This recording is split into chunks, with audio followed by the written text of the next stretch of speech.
Hi there and big welcome to a Rakdos deck tech video. This is the Infamous Cruelclaw, the commander of this deck that is by the way built by Pontus. As always, link in the description below of the video if you want to take a look at every detail on how Pontus have basically put this together. But in short, it's a very simple and beginner friendly game plan. You see, the Infamous Cruelclaw has a very simple ability. Whenever the Infamous Cruelclaw deals combat damage to a player, exile cards from the top of your library until you exile a non-land card.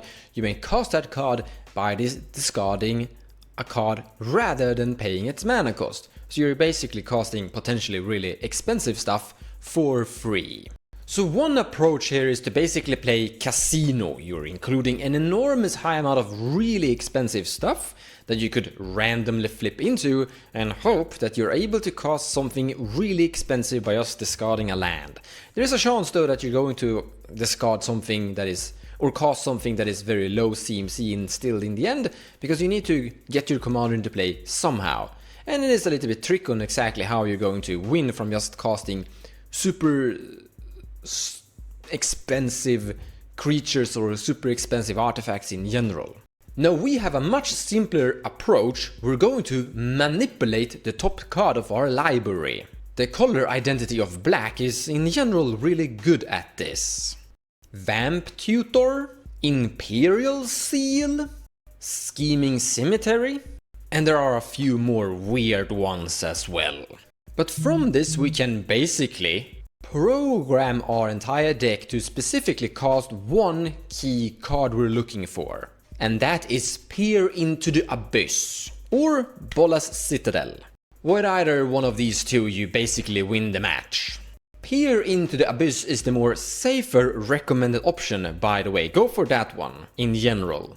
But in general here you have a very clean game plan. You're going to get your commander into play as fast as you can, attack with it, connect, it has menace so you're going to get through quite easily, and then just have any top deck manipulator, any card that can tutor for any card and put it on top of your library, and then you connect, you flip into the cool card you tutored for, you discard one of your random cards and you win the match. So mulliganing with this is super simple. You need a Yule Lotus, a Badlands, a Vamp Tutor, and that's it!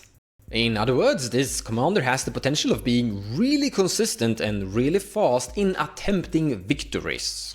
The rest of the deck is basically there to just make sure you're getting your commander into play as fast as you can, and then maybe a few spot removals or necessary key pieces that you might need.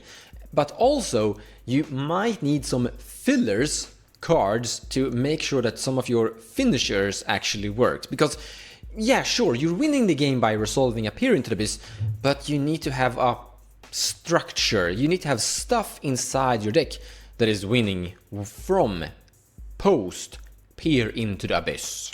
And here's why we're including the entire package of Bolas Citadel, Sensei's Divining Top, and Aetherflux Reservoir.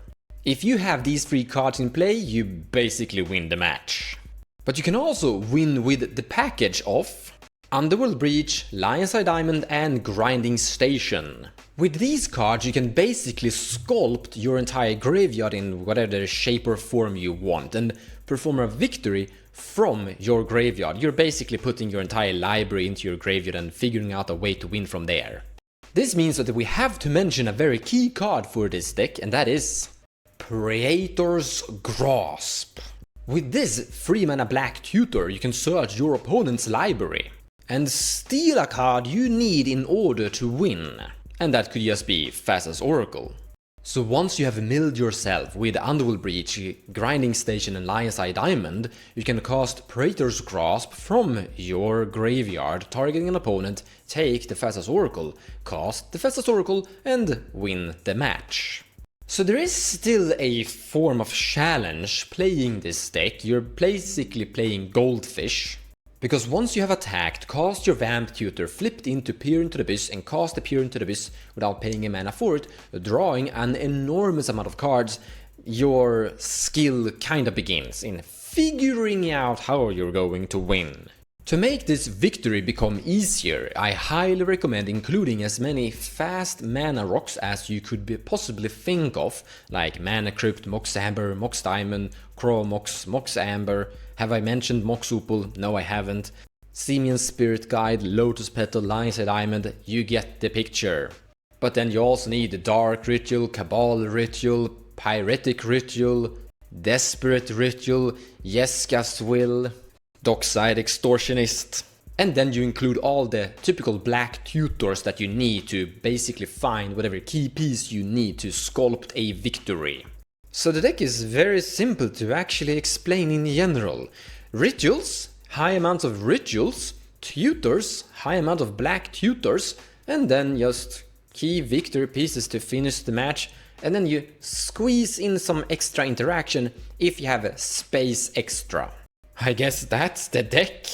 What more should I say? Oh yeah, it's super glass candy and fragile. Now you're not commander centric, I wanna highlight that very much. You could simply just have Peer into the Abyss in your hand and a high amount of rituals and just cast it from your hand without even needing your commander. So if you're casting your commander and someone is like, switch to Plowshare, if you still have tutors and high amount of rituals, you could win the game the normal way. Now the problem is Rakdos. Currently Rakdos is kinda struggling, and this commander will perfectly showcase kind of why. You see, you're filling your entire deck with a high amount of I'm going to win the game, and you're not putting that many value engines inside it, which means that if you're not winning the game by you're not getting your commander, or you're not able to cast your Peer into the Abyss, like there's a Rule of Law in play, or a counterspell, someone's counterspelling your Peer, then yeah, that's it. It's not so fun anymore. Now we should point out that this commander can actually play some value, except that you have to discard a card. So sure, you have some form of value engine from this commander, but it's not really an optimal value engine because you're going -1. You're gaining a card, but you're discarding a card, so eh. Now you could of course build an entire madness focused build here, but that's a completely different kind of build. But sure, if nothing is going according to plan, at least you can like save a few lands in your hand, start going to combat with this commander, and hope that you're flipping into something good and replacing your lands in your hand with something different. But there's a huge chance that you're flipping into rituals when you're attacking with this and just hoping for the best. So, yeah. Getting your Peer counterspelled is not a spot you wanna be in. So if I'm going to rank this commander in some form of power level, I have to put it somewhere around where it is going to work. It's definitely going to have a win here and there, but the moment someone, literally just the moment someone respects it, it's not going to have a fun game, and it could be in a very horrible feeling outcome. Regardless, it's definitely something that demands respect because it could win a game from out of nowhere if people just aren't paying attention, and if people are underestimating it, I promise it will sculpt a victory. That's it for this video. Thank you so much for watching, and I'll see you guys in the next one.